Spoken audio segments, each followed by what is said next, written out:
Weight Watchers gives us hundreds of zero-point foods to choose from. And when you're on a weight loss journey, that sounds like a really good thing. But what if those same foods are actually hurting your progress instead of helping it? Weight Watchers describes zero-point foods as nutritional powerhouses you never have to weigh, measure, or track, no matter how often you reach for them. And honestly, when you first read that, it sounds amazing, especially when you're trying to lose weight.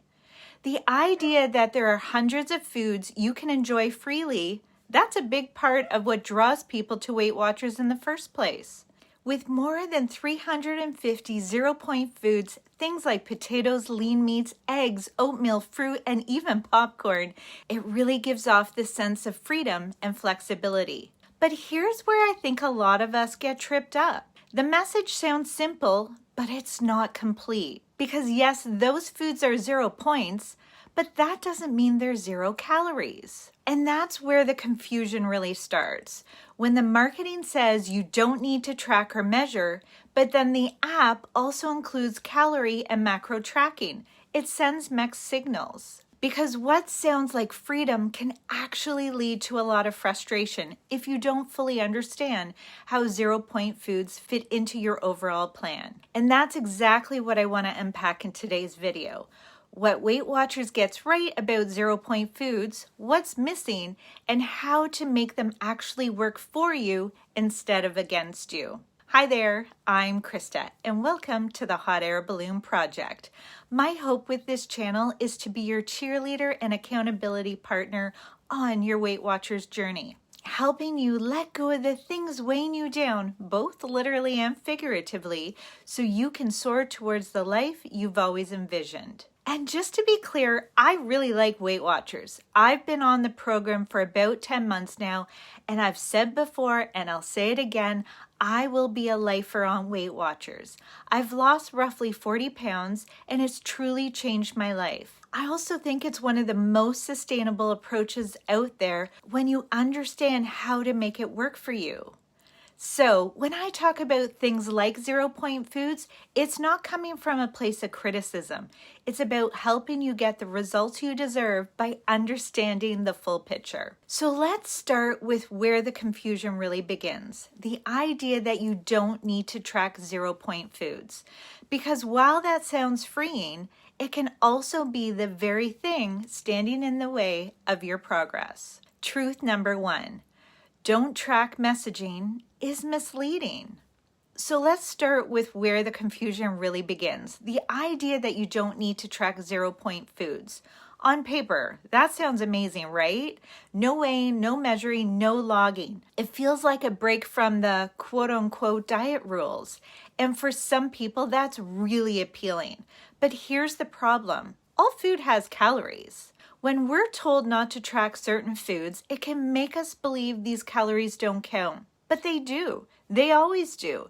And that's where so many people start to feel stuck. I see this a lot in Weight Watchers groups and in my own experience. People eating mostly zero-point foods, staying within their daily points and wondering why the scale isn't moving. The thing is, Weight Watchers also added a calorie and macro section in the app, which is great in theory. But if you're not tracking the very foods you eat the most, like chicken, eggs, fruit, or beans, then that section isn't giving us an accurate picture of what we're consuming.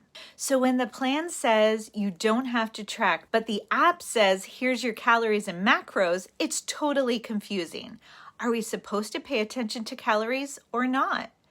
That's why I think this particular part of the program, the no tracking needed message, can be really misleading because tracking is about awareness. And when you take awareness out of the equation, it's really easy to eat more than you realize, even from the foods that are technically 0 points and the very ones that Weight Watchers encourages us to eat more of. Truth number 2, new members can think 0 means unlimited.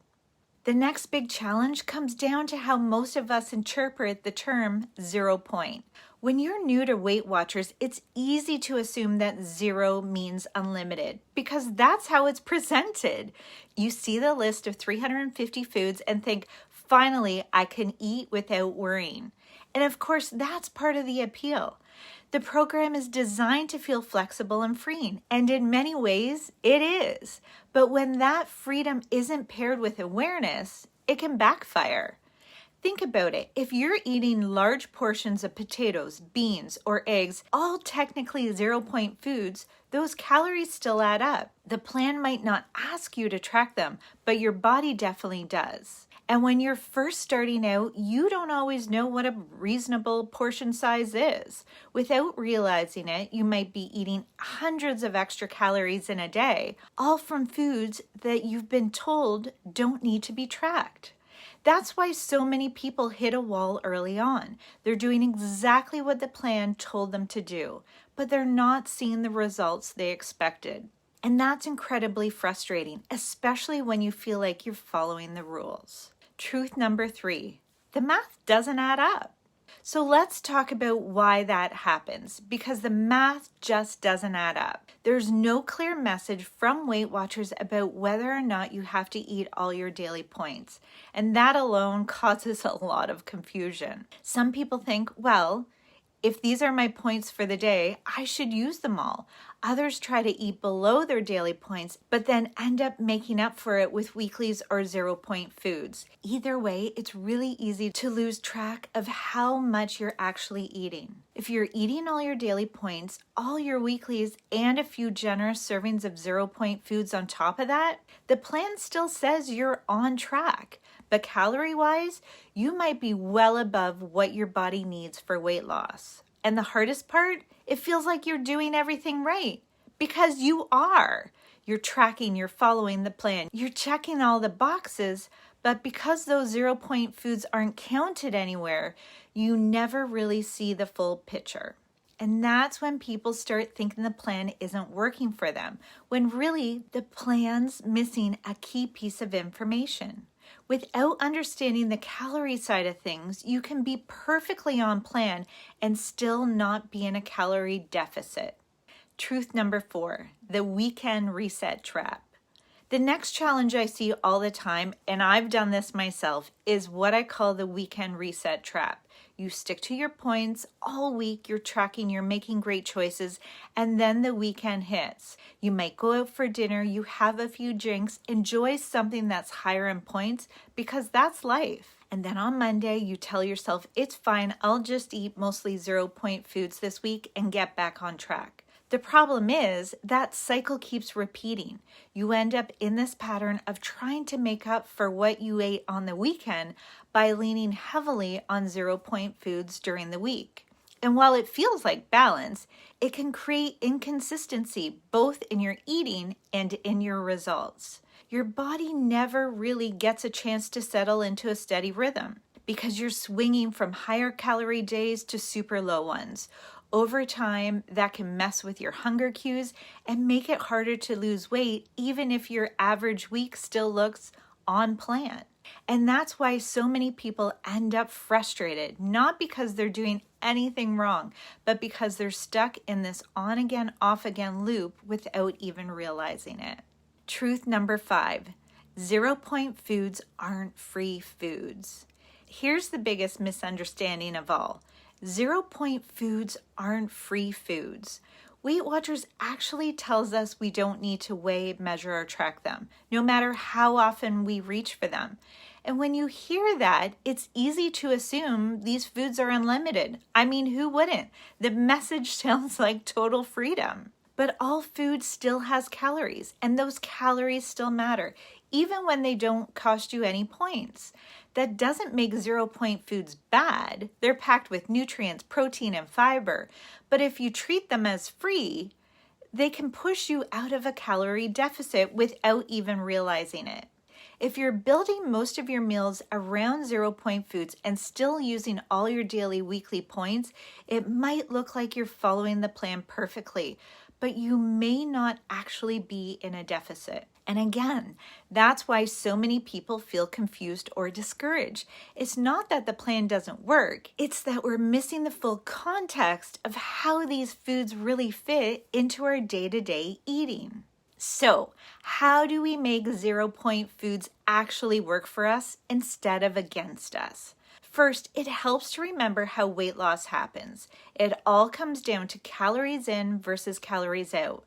We need to burn more calories than we eat.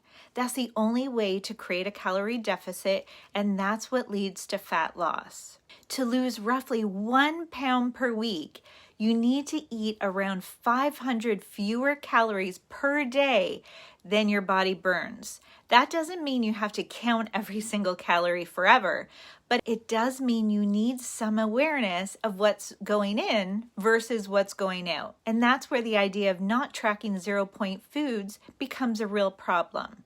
Because if you're not tracking them, you have no idea how many calories you're truly eating, and that makes it really hard to know if you're actually in a calorie deficit.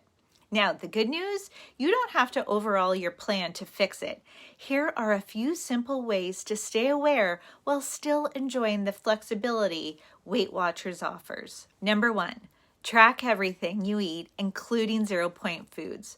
Weight Watchers may say that you don't need to, but that doesn't mean you shouldn't. Tracking gives you awareness. It's not about perfection, it's about honesty. And if you've ever wondered why the scale isn't moving, this one habit could be the difference. Number 2, use the calorie or macro tracker in the app. This feature only works if you're logging everything.